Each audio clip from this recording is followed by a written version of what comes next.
sanctification dans la part, c'est que tu vas changer tes vêtements. Tu vas commencer à enlever, faire moins de rouge à lèvres. Après, t'en mets plus. Après, tu vas commencer à être naturel. Beauté naturelle. Alléluia, je sais pourquoi j'ai dit ça. Ma femme a quelque chose là. Amen. Naturel. Donc nous sanctifions le corps. Et maintenant, plus nous avançons dans le Seigneur commence à sanctifier notre âme. Les colères commencent à partir. Et toutes ces choses. Donc nous devons sanctifier quoi? Les trois aspects de l'être humain, qui est le corps, l'âme et l'esprit.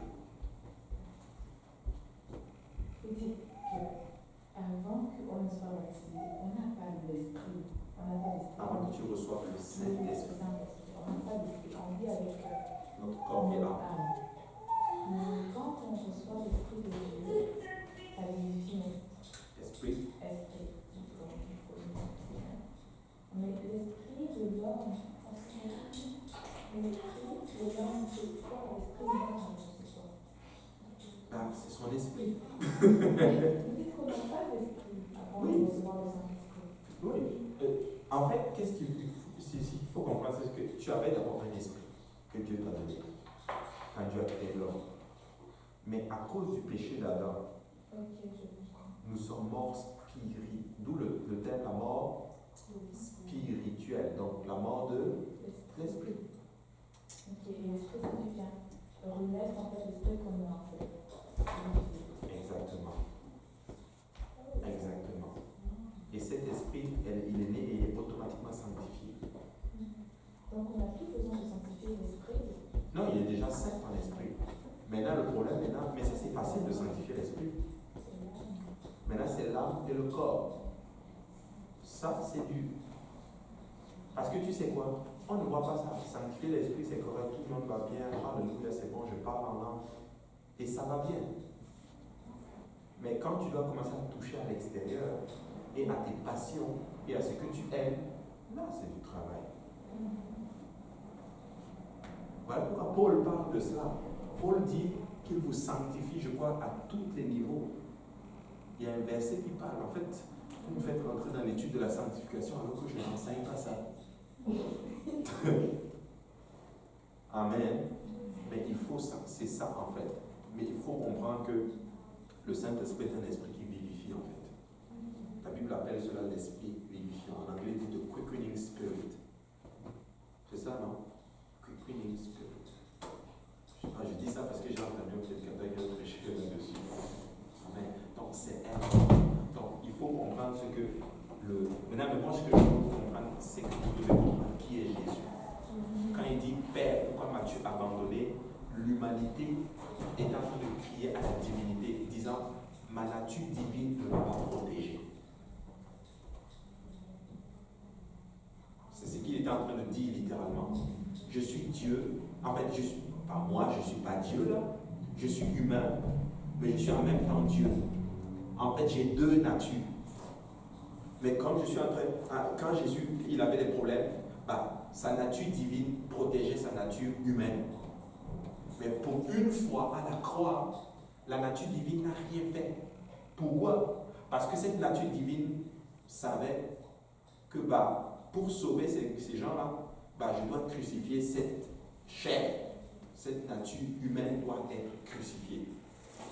C'est que vous avez du mal à comprendre cette affaire. Oui. En fait, moi, j'ai une question maintenant, c'est que quand Jésus est mort, sa nature humaine est morte. C'est l'humanité qui est morte, exactement. Mais là, Jésus est parti dans les profondeurs, oui. Est-ce que c'est Jésus qui est parti ou c'est Jésus? Bon, je vais te dire ce que je crois. Moi, je crois que c'est l'esprit. Parce que la preuve, c'est que le corps était là. Le corps était où ça? À là? Oui, après quand on dans le sépulcre, dans le tombeau.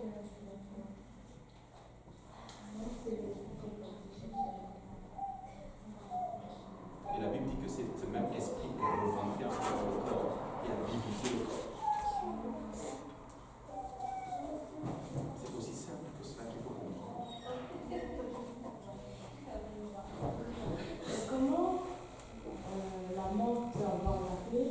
dit que Dieu contrôle la mort. C'est pas la mort qui avait la clé. Ouais, ça. Oui, parce que Dieu lui avait. Parce que qu'est-ce qui se passe, c'est que quand l'homme. En fait, si je rentre là-dedans, c'est encore un autre enseignement, on va aller loin. Je vais juste répondre à ça et vous allez garder vos questions pour la semaine prochaine. Vous allez les écrire. Voici comment il faut le comprendre. Quand Dieu a créé l'homme, il lui a donné toute la domination. Mais quand l'homme a péché, il a donné son autorité à qui? Au Dieu. Ne sais-tu pas que tu es sous l'autorité de qui, à qui tu obéis? Si tu obéis au diable, tu es sous son autorité. Mais si tu obéis à Dieu, tu es sous l'autorité de Dieu. Donc, quand il a péché, en fait, il a remis tout ce qu'il avait, toute son autorité à Satan. Et c'est Satan maintenant qui contrôlait la mort. Et la Bible est claire là-dessus. La Bible dit littéralement que c'est la mort, c'est vraiment Satan qui contrôlait la mort. Mais quand Jésus est venu et qu'il a vaincu la mort, il est allé prendre les clés du séjour des morts. Amen. Vous ne savez pas ça? Non, c'est tout ça, c'est dans la Bible. Il est allé prendre les clés du séjour des morts. La preuve, c'est que quand il est descendu dans les enfers, peut-être que Satan est en train de faire une fête, mais le roi de gloire a marché dans le séjour des morts. Et je crois que c'est sous le Saint-Esprit que David parle ainsi. Quand je marche dans le séjour, dans l'ombre de la vallée de la mort, je ne crains que mal. Il parlait, la Bible dit que l'Esprit du Seigneur est en train d'agiter la Bible.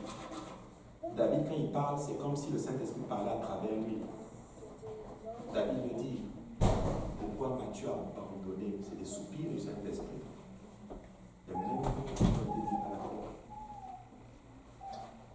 David n'était pas pourtant baptisé du Saint-Esprit, mais le Saint-Esprit l'utilisait.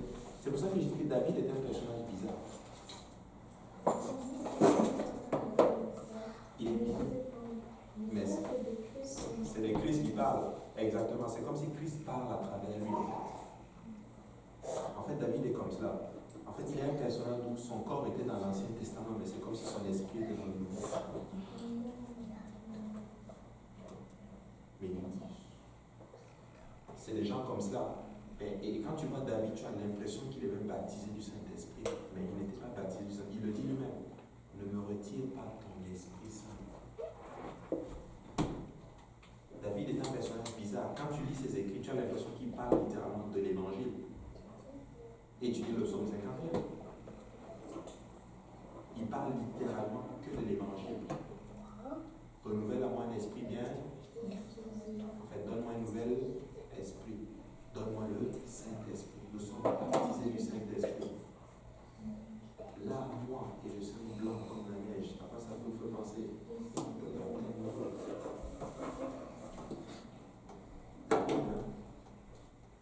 Je vois pourquoi il était l'homme selon le cœur de Dieu. Il était vraiment dans l'esprit. Christ a marché dans le séjour de l'homme de la mort. Et il ne craint aucun mal.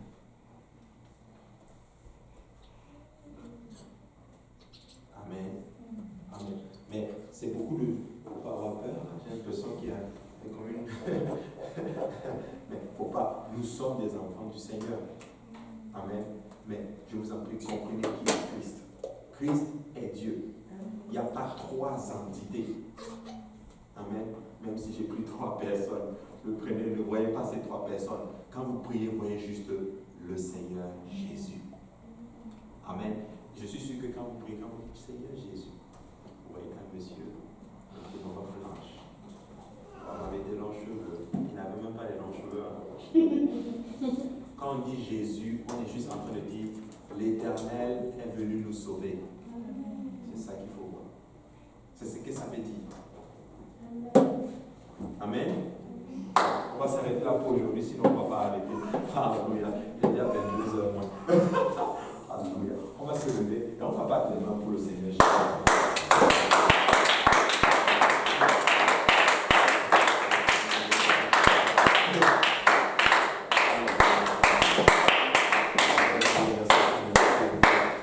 On va prier. Alléluia.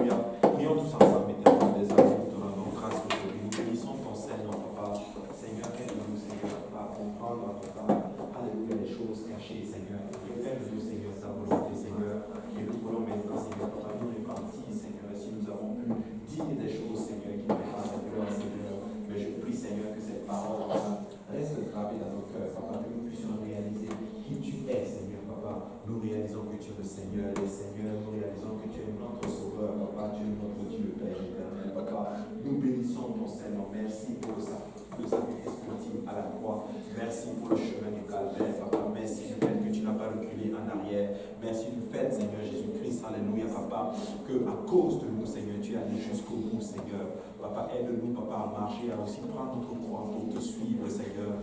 Garde toute personne ici étant sur le thème de l'envoi, Papa. Garde, Papa, mes frères et mes soeurs, Papa. Bénis-les, Papa, au-delà même de leurs pensées. Et que toute la gloire te revienne, Papa. Protège-les, Seigneur. Et c'est dans le nom de Jésus-Christ que nous prions. Amen. Alléluia. Bénis ce repas aussi. Bénis les mains qui les ont faites. Et souviens-toi de ceux qui n'en ont pas. Au nom de Jésus-Christ. Amen. Alléluia. Pardonne-nous encore pour le Seigneur.